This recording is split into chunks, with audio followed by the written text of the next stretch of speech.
नमस्कार।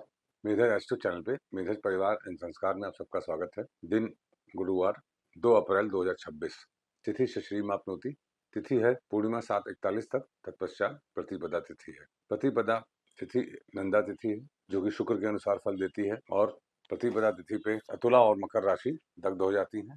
तुला और मकर में कोई भी वक्री ग्रह नहीं है, अर्थात इसका आपको भौतिक सुख नहीं मिलेगा, आध्यात्मिक पहलू पे ही रहना होगा। देखिए, प्रतिपदा तिथि के स्वामी अग्नि देवता होते हैं और बहुत ही फ्यूचरिस्टिक तिथि है। इस तिथि के दिन, चूंकि पक्ष की शुरुआत में ही पहली तिथि है, फ्यूचर प्लानिंग के लिए, एग्रेसिवनेस के लिए, फ्यूचरिस्टिक, शांत बैठने के लिए नहीं है, फ्यूचरिस्टिक अप्रोच रखिए। ऐसे लोग बहुत ही उत्साही होते हैं और उत्साह में रहना भी चाहिए। वाराताईश्वर्धन बार है गुरुवार। गुरुवार को हस्त नक्षत्र है। देखिए, हस्त नक्षत्र बुधवार को तो सर्वा सिद्धि बनाया, मगर गुरुवार के दिन हस्त योग अच्छा योग नहीं बनाएगा।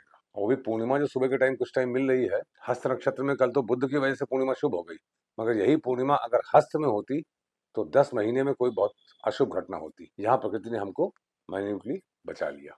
प्रकृति के एहसान भी मानना चाहिए हमको। गुरुदेव मिथुन राशि में है। मिथुन राशि शत्रु राशि है, प्रसन्न नहीं है, कर्क की तरफ बढ़ रहे हैं अतिचारी स्पीड से। इस साल संवत्सर के राजा हैं, इसीलिए गुरुवार, गुरु की होरा, गुरु से रिलेटेड वो सारे नक्षत्र जहाँ पे आपके गुरु हैं वो इस साल बहुत इंपॉर्टेंट हो जाएंगे। जब हस्त होता है तो पूर्वाषाढ़ा, उत्तरा भाद्रपद और आर्द्रा भी जागृत हो जाता है। उत्तरा भाद्रपद में शनिदेव हैं, इसीलिए आज शनिदेव का भी की प्रधानता है। शनि और गुरु परस्पर केंद्र में है, इसलिए धनु राशि पे आज घटना या दुर्घटना होने के अत्यधिक चांसेस है। योगा तो रोग निवारणम योग है। ध्रुव योग, ध्रुव योग उत्तरा फाल्गुनी नक्षत्र में है। स्ट्रॉन्ग योग है, स्थिर योग है। किया हुआ कोई भी कार्य आज के दिन आपके लिए हमेशा से सफल रहेगा। करणात् कार्य सिद्धिश्च करण है भवकरण, तत्पश्चात बालोकरण, सूर्य और चंद्र, घात इत्यादि आप जोड़ लेंगे। आज आपको एक इंपॉर्टेंट बात बताता हूँ, जो हमें कुंडली देखते हैं हम लोग पंचांग के बाद, वो D1 चार्ट, वो है सिचुएशन जो हमको मिली है। लग्न हमारे डायरेक्शन है, विभिन्न भाव इत्यादि, उसका जो 10-10 डिग्री के 3 पार्ट अगर हर राशि कर लीजिए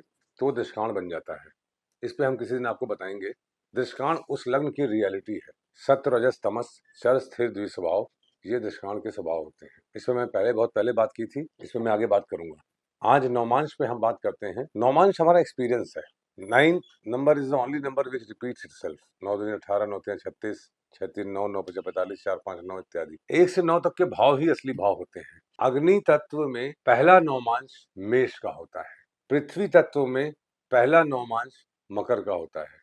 वायु तत्व में पहला नौमांश तुला का होता है और जल तत्व में पहला नौमांश कर्क का होता है। ये कैसे आए? सारे चर राशियां एक तो, और सारी केंद्र की राशियां 1 4 7 10। तो अगर आपको आपका लग्न मान लीजिए मकर है और आप 3.2 से ऊपर है, मान लीजिए 4 डिग्री का है, तो दूसरा नौमांश हुआ। एक नौमांश 3.2 डिग्री का होता है। तो पहला नौमांश मकर में पृथ्वी तत्व है तो मकर का ही होगा। फिर दूसरा क्या होगा? कुंभ का होगा।